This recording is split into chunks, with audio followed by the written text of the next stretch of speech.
So working on the race car tonight, getting it ready for the beginning of the season. Thanks to BurgerFuel. Here's the new car. Sorting out the front brakes, doing new bearings, brakes, re-kitting everything, new engine plates, overhauling the back end, new brakes all the way through, the new parachute mount, and we'll do with some new rotors too, but hey, get her going, get her out there. All new, freshly re-kitted. Bit of a change from the 4-drive scene, but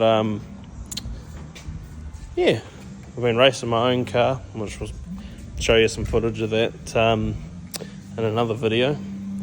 But we've got the new motor chilling here, ready to go with all the new headers freshly wrapped. 540 big block, running methanol. It's pushing just shy of 900, which is not too bad, not too bad. I'll up that up when I get a little bit used to the car. She's a big jump from 12s to hopefully 9s. Here's the big boys. Shane, partner in crime down there, working on the car, helping me out. So stay tuned, and yeah, I mean, I'll get better at this videoing stuff. It's a little bit odd for me, but yeah, we'll get into it.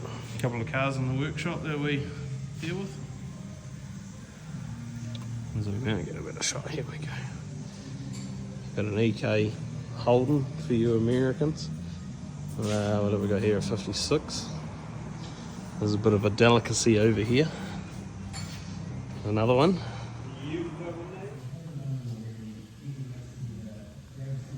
Day 2, head back to the Camaro, and hopefully left off where we got stuck with the brakes and all that.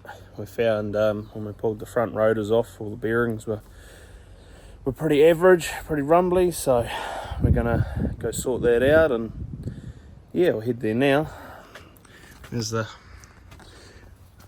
vehicle hiding here. Sorry about the mess, I'm just in the process of moving, but yeah, got the old 3NZ sticker on it.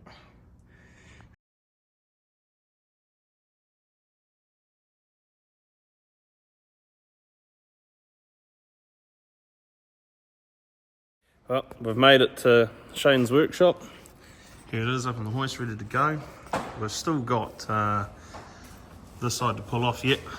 Obviously we're waiting for bearings and all that sort of stuff. The rear end's all back together with the brakes. Still waiting on the shocks to arrive, as these ones are leaky and all the dampeners and all that sort of stuff's pretty jammed up. So what else is on the list for today, Shane? What are we doing? Get these bearings sorted out, get the front brakes on, get the wheels on, and then possibly roll off and maybe have a look at sorting out that dash. We're starting to think about the dash. Yeah, so the dash is pretty loose in there. The wiring's pretty ugly from yeah. Okay, it's a lot of loose, but there's a whole bunch of wiring. It's just ugly, so we're going to touch that up and make it all nice and pretty. A bit of talking to himself going on over there. Well, we've got one side going together, as Shane's doing. I'm just getting this side apart. I definitely don't like these things, but I mean, it's not your workshop. Well in doubt, whatever makes it work, I reckon. Ooh, that thread's a bit average. It's pretty tight. Oh.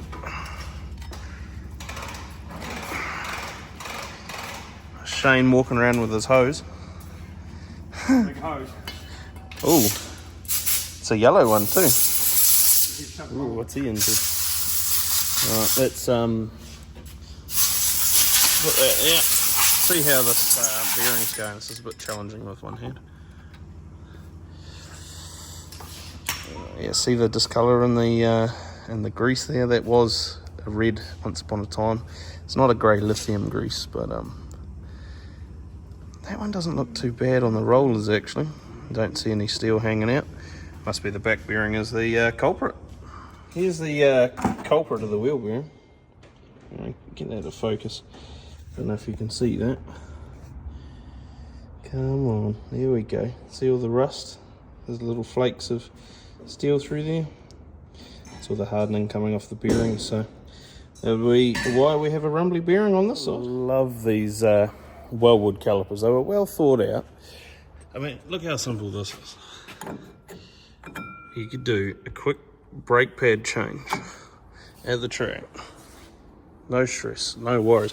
Not that I should need to do this. This is probably something, you know, should be checked after every meeting realistically. Like that. And this is probably not the right tool, but hey, as long as it works, it's the main thing.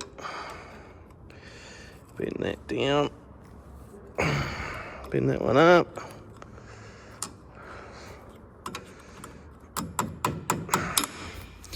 Definitely not used to having nice flash brakes like that on the Mammoth, which is the C10 that I have, which is still all original brakes on the front end. We've converted the back end from drum to 9-inch disc brake, but honestly this feels like a luxury doing this. Ooh, the steering's a little bit stiff, but so I've been like 2 sides under 5 minutes just to put pads. Even pulling them out would be, you know, exactly the same. I mean, how nice and simple is that, really? Oh, spoke too soon, I think. No, there we go. Nothing complicated about that at all. Well, brakes are on. Bearings are so smooth, so good. On to the next mission of trying to sort out this bird's nest of wiring. So we've already got a couple of gauges out. Got the water out. Got the oil out. There was a bit of a mission, feeding it all through. And when I mean the wiring was ugly in this car, it is ugly. I mean, it looks alright and semi-okay now to strip the back, but I mean, look at this old fuse box.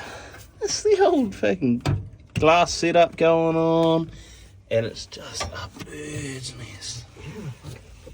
So it is the next big mission, and this was the top mat we need to sort out.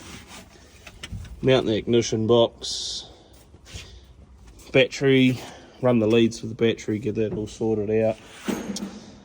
Wire the lights up for the front and the rear for night racing so we can be tech inspected. And waiting for the boot to come back from paint. And I guess once we've done all that sort of stuff, we'll fix this parachute mount up. They were, when we bought the car, all the mounts were all missing off it, so yeah, getting there. Still lots to do. We've only got 2 weeks before racing. Be lucky to be there, but if not, we've got another meeting in 2 weeks after in Auckland. So do my licensing pass there and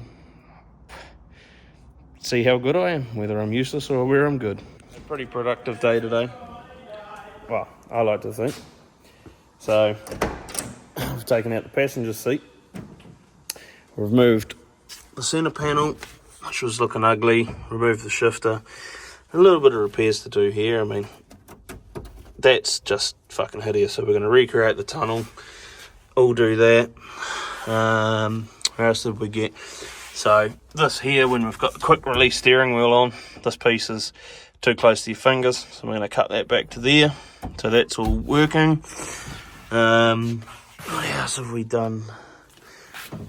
So brakes are mint, as I mentioned earlier. We're going to keep this button here, so when we're checking valve lashings, we don't have to try and crank it over. I mean, some people really don't like that idea. Should be done by hand. Yes, I mean, I'm with you a little bit on that, but for checking some things, I think the button's a really good option to have, especially if you're by yourself. But all in all, we're getting there. We're getting closer. And fuck, we've got 2 weeks to go. And yeah, lots to do.